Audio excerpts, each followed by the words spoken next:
people just got to start understanding we need energy. And that includes renewable, geothermal, whatever, where it makes economic sense. We just should not be having this energy transition forced upon us when we can't afford it, and it's not going to make any difference in the end. When it comes to climate science and energy policies, Friends of Science might be the organization to get your best insights from.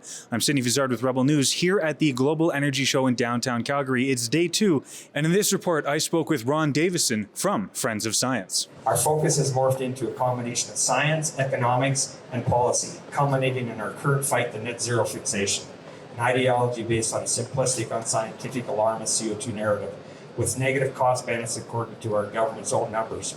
The 2022 budget stated that net zero costs would be in the $140 billion per year range, $3.9 trillion by 2050. The 2022 Parliamentary Budget Office estimated climate change costs at $3.64 trillion. We're spending $1 now, all debt, to save $1 decades in the future. Once discounted, we are wasting close to $2 trillion. What do we get for that $3.9 trillion? 0.004 degrees temperature reduction by 2050. That's 10 trillion for every 1/100th of a degree C. I'm president of Friends of Science Society, a small nonprofit that works on the climate change file, and our basic goal is just to bring some civil and full debate on the climate change issues that are facing us. Well, and you speak of a full debate. There's some people that are absolutely climate is changing. There's nothing we can, we have to do everything we possibly can to fix it. There's other people that are on the completely opposite side of the coin.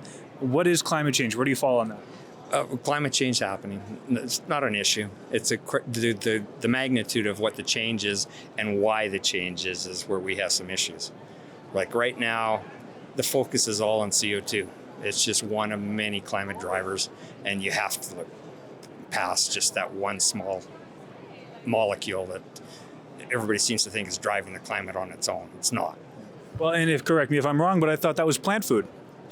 It's absolutely plant food. My own position is we should have more CO2 going out into the atmosphere, as long as it's just CO2 and water. There's lots of chemicals that could be going with it, and that's not good. So, but if you're just a pure CO2 and water stream, that'll do nothing but benefit our planet. Well, and obviously we're not just talking about CO2, we're talking about the energy industry in Alberta, which is, how can you escape, putting those two together? So what is the common misunderstanding, would you say, that climate misunderstanding that people have about the promotion of Alberta's industries and why they might think that they shouldn't promote Alberta's industry? Well, the industry is vital to the province of Alberta and Canada. It's one of the biggest engines of the economy. And at the end of the day, if all you're doing is the CO2 emissions, you're not really addressing anything. Like, should the whole planet go to net zero? There's lots of information that suggests that would be about a 0.07 degree reduction in temperature in 2100. 0.07 degrees. Like you can't measure it. It's meaningless. And ultimately, we need the oil and gas industry and coal too. It would be great. We don't have it anymore, but if it's clean emissions, it benefits everybody. So. Well, and how do you change people's perspective on that? Because my perspective on the whole environmental activism that we see, in the current times, is it's so fake. It's so meaningless. Like, sure, you want to save the planet, you want to be a good steward to your environment, but a lot of the action that we're seeing from these environmentalists is simply, let's shut down this industry because oil bad. Yep. Well, we've got a book that I wrote with some people out of Eastern Canada and down in the U.S., and it's a resource type book. It's called Energy and Climate at a Glance. It's available on the Friends of Science website. And it just takes a lot of the points on energy and climate and distills them down to a couple of sentences, but with the technical backup of a link to a 100, 200, 300 page report from reputable institutions. So. And my last question for you: we now have a new prime minister in Canada, who formed a new government.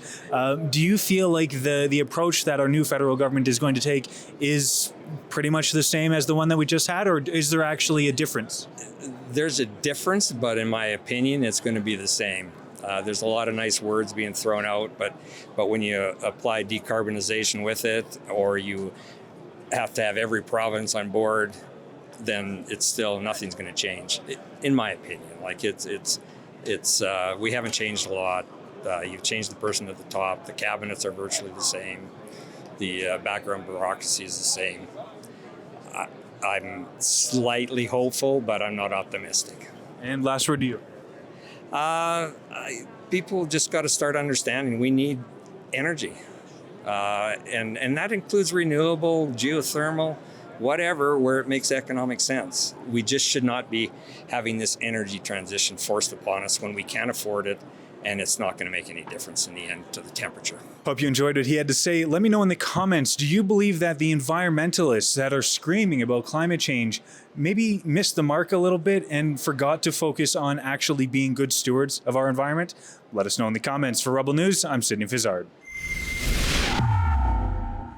NoGreenReset.com is where you have to go if you want to see the latest on stories like this, stories that bring clarity to the whole climate alarmism situation that's often being thrust down our throats by those media organizations funded by such outlets as the Government of Canada. So if you want to see our independent and fair coverage on this subject, go to NoGreenReset.com.